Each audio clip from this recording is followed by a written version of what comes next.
Salut les Beauty Books, c'est Marie et bienvenue sur ma chaîne.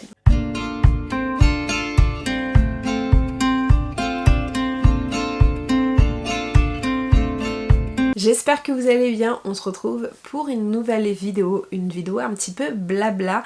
Je l'ai vu passer il y a quelques mois sur plusieurs chaînes et je me suis dit que j'allais vous donner mon point de vue à moi, ma façon de faire à moi, voilà, c'est plus mon organisation livresque cette fois-ci, mais livresque de ma vie de lectrice vraiment, plus que les applications etc.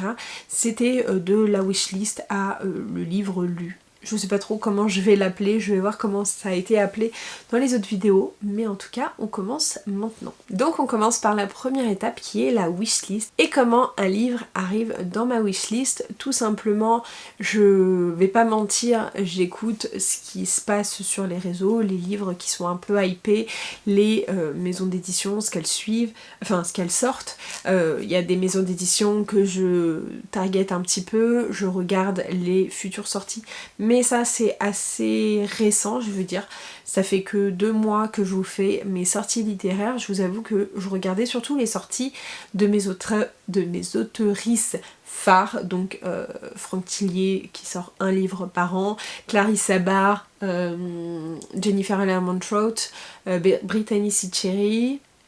Et c'était à peu près tout ce que je faisais. Maintenant j'en suis plusieurs autres et voilà, je commence à savoir un peu vers quoi je veux aller et vers quoi ce que je veux lire.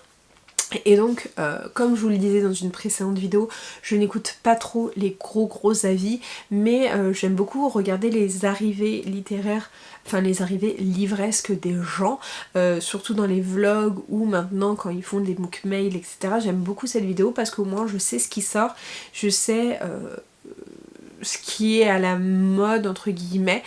J'ai eu une période aussi où en fait, comme j'ai une vie de lectrice assez récente, ça fait pas énormément de temps que je lis de manière aussi intense, bah, j'ai beaucoup de retard sur certains livres, c'est-à-dire que tout ce qui est classique du genre, je ne l'ai jamais lu, et donc j'ai eu une période où j'ai voulu lire les classiques de chaque genre.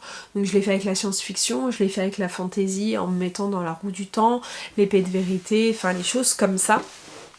Et je le fais un peu dans tout, et en fait j'avais envie de rattraper mon retard, donc je continue à le faire mais plus petit à petit finalement, et à rattraper ces classiques que je n'ai jamais lus. J'ai pu en rattraper pas mal avec le challenge de Gothic et Dark Academia.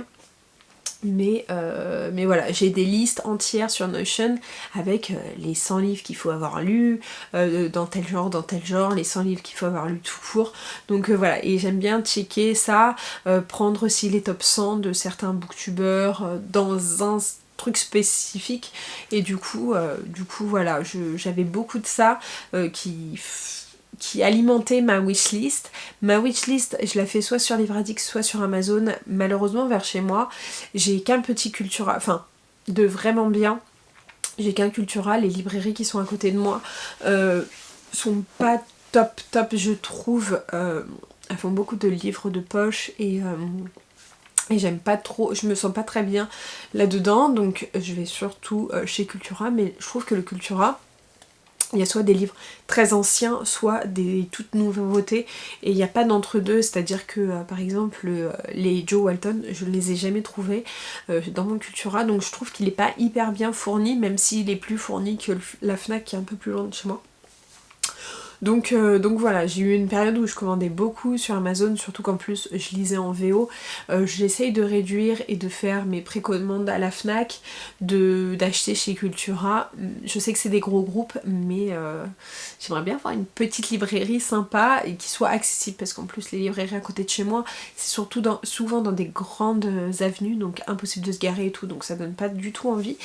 Mais voilà, en tout cas voilà comment ils arrivent dans ma wishlist, ou alors c'est des recommandations qu'on m'a faites parce qu'on connaît mes goûts ou quoi. Mais c'est vrai que avant je suivais un peu plus les sorties et les hypes puisque je lisais en anglais. Maintenant c'est un peu moins le cas. Donc j'ai eu une période où je suivais pas forcément les sorties, mais dès que j'entendais quelqu'un qui lisait et qui aimait ça, bah je le mettais dans ma wishlist. Ma wishlist elle est énorme, mais c'est surtout aussi un pense-bête pour moi puisque au moins je n'oublie pas un titre. Et ça veut pas forcément dire que je le veux tout de suite de façon voilà, mais c'est au moins pour le garder en tête en disant bah celui-là il m'intéresse quand même.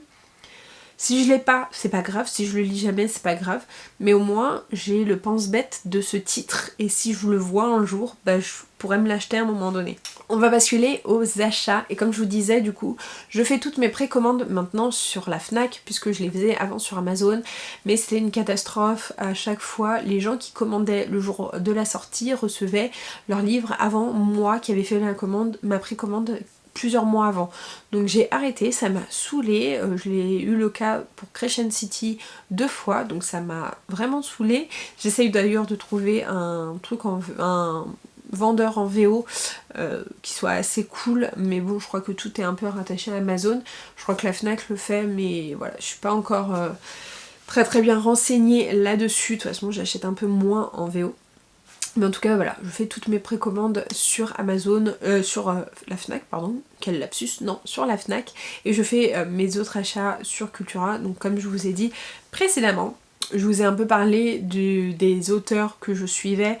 Maintenant il y a les maisons d'édition aussi, comme Faubourg Marigny, les éditions Hurlevent, et je regarde Lost Kingdom, voilà, les maisons d'édition ou Corrigan ou des choses comme ça qui en ce moment me font lire en fait et me font passer des bons moments.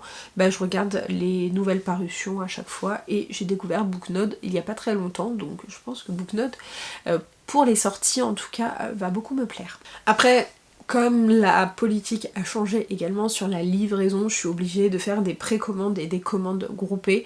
Donc souvent je précommande 2-3 romans, même ouais, oui, 3-4 romans même d'un coup, comme ça au moins j'ai pas les frais de port, et même si les précommandes sont étalées sur plusieurs semaines, peu importe, je paye pas les frais de port plutôt que prendre un par un. Finalement dans tous les cas, les 4 je les aurais précommandés, donc je les précommande d'un coup et je n'ai pas de frais de port.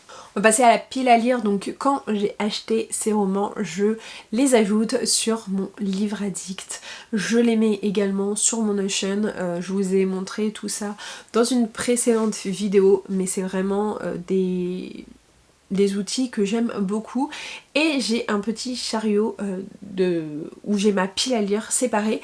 Avant, ma pile à lire était mélangée avec mes livres lus. En fait j'avais envie de me constater, en fait pour m'aider à baisser ma pile à lire, j'avais besoin de voir par moi-même l'étendue des dégâts, et donc j'ai un chariot que je vous présenterai dans une autre vidéo si ça vous intéresse, si vous voulez voir ma pile à lire. Dans tous les cas, on l'a monté ensemble il y a quelques mois et franchement je suis trop fan. Au moins j'ai vraiment tous mes livres de ma pile à lire en one shot que je peux regarder. C'est un chariot de chez Ikea. Alors c'est pas le même que tout le monde, c'est le même que Séverine de Il est bien ce livre. Et j'aime beaucoup, j'ai mes grands formats d'un côté, mais j'ai mes poches de l'autre, puisque en fait sur un même étage on peut mettre 2 livres, enfin 2 rangées de livres. Donc c'est plutôt sympa et vraiment je pioche là-dedans à chaque fois et voilà.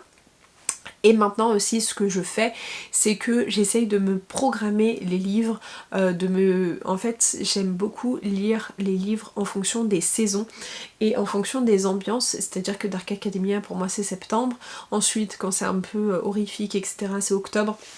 Bref, vous voyez un petit peu ce qui peut être un peu plus estival et plus de l'hiver ou quoi.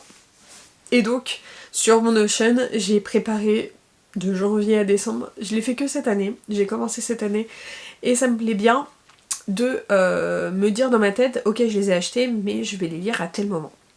Et du coup je souffle un petit peu en fait et je me dis dans tous les cas je l'ai dans ma pile à lire. Aujourd'hui il traîne mais je sais que je vais le lire, que je vais le sortir cette année et franchement ça m'a vraiment libéré un petit truc. Donc voilà ce que je fais en ce moment, et dans mon chariot c'est mis par ordre de maison d'édition et par style aussi.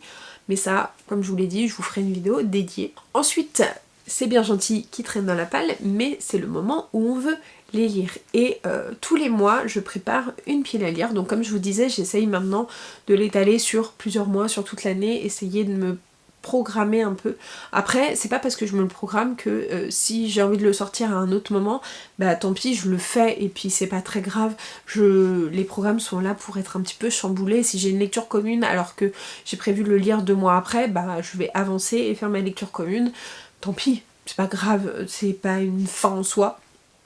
Donc j'essaye, enfin non, je me fais une pile à lire d'au moins 5 livres, de 5 à 10 livres souvent tous les mois avec des livres dans ma pile à lire. Je vous laisse souvent un petit peu une petite marge puisque il peut y avoir des lectures un petit peu impromptues et puis si je ne respecte pas ma pile à lire, ce n'est pas grave, je ne vais pas en faire une maladie.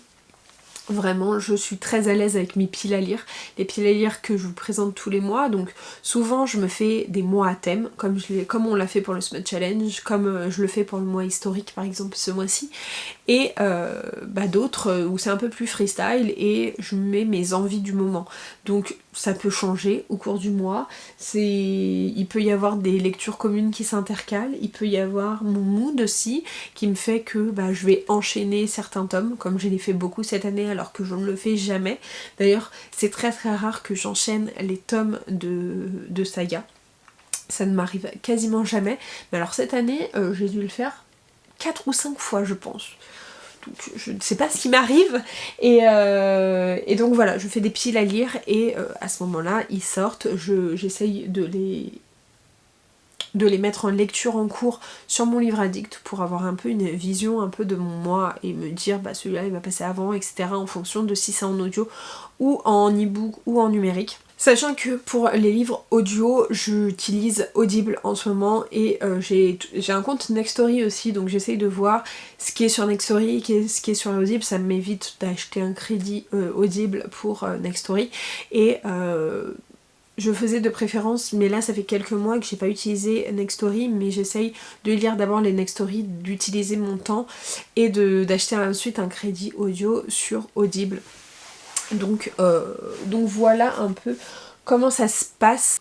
Donc souvent je lis 2 à 3 livres en même temps, donc il y en a un qui est en audio pour mes trajets de voiture, le deuxième qui est pour ma journée de travail, c'est-à-dire que lorsque je suis au travail, j'aime bien me lire 1 ou 2 chapitres, souvent entre 2 grosses tâches que je fais. Ça me permet de complètement déconnecter, de me faire une vraie pause et de repartir sur de nouvelles bases. Ou alors quand je suis sur une tâche et que ça me prend la tête ou quoi, je me fais une pause là-dessus, je ne fume pas, je bois pas de café ni rien, donc je me fais une pause là-dessus où je lis quelques chapitres dans la journée de ça, donc ce qui me permet quand même d'avancer pas mal de livres et j'ai un livre de chevet. Donc il y a des moments où mon livre de journée et mon livre de chevet est le même. Mais voilà à peu près l'organisation que j'ai.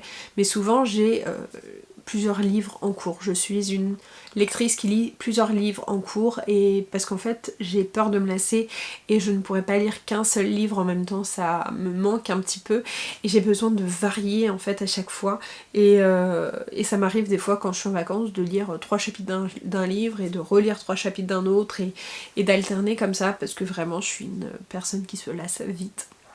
Et j'ai pas envie de me lasser avec mes lectures puisque ça entache ma lecture, donc voilà. Je suis quand même pas une lectrice hyper rapide, mais le fait d'avoir ces 3 romans, enfin d'avoir toujours ces 3 romans en cours, ça me permet d'écouler quand même pas mal de livres et de pas avoir de temps mort en fait. De vraiment avoir chaque moment, je peux le mettre pour mes lectures. Et une fois que je termine ce roman, donc on est sur la dernière partie, une fois que je termine ce roman, donc déjà je le note sur Notion, Goodreads et Livre Addict, je fais tous mes templates, mes notes, mes stats, patati patata, et je les range dans ma bibliothèque. Alors moi je suis pas du genre à virer à chaque fois, enfin dès que j'ai fini le livre, à le virer ou à le garder, c'est-à-dire que je vais tout garder et au moment à peu près 2-3 fois dans l'année, je vais avoir une grosse crise en disant il y en a il faut qu'ils virent, vraiment je ne peux plus les voir en peinture, il faut que je fasse de la place, donc faut qu'ils virent. Et j'ai de la chance d'avoir une nouvelle bibliothèque parce que je commençais à être un petit peu à l'étroit. Mais en tout cas voilà, je fais pas de tri au cours de l'année. J'en fais 2-3 par an où vraiment j'ai besoin de faire un vide et un grand ménage de printemps et ça passe par le tri de mes bibliothèques. Mais en tout cas, en attendant, ils sont quand même dans ma bibliothèque et on verra à un moment donné si je les vire ou pas. Mais c'est tout. Donc voilà pour la vie de mes livres, ma vie de lectrice et le cycle de mes lectures. N'hésitez pas à me dire si vous avez des habitudes que moi je n'ai pas, ou à me dire si vous avez des similitudes avec moi, bref, ou des conseils à me donner d'ailleurs. Bref, j'espère que cette vidéo vous aura plu. N'hésitez pas comme d'habitude à liker la vidéo, à la commenter et à vous abonner. Je vous mets juste ici pour vous abonner, ici ma dernière vidéo. Et en attendant une prochaine vidéo, je vous fais de très gros bisous et je vous dis à très bientôt. Ciao!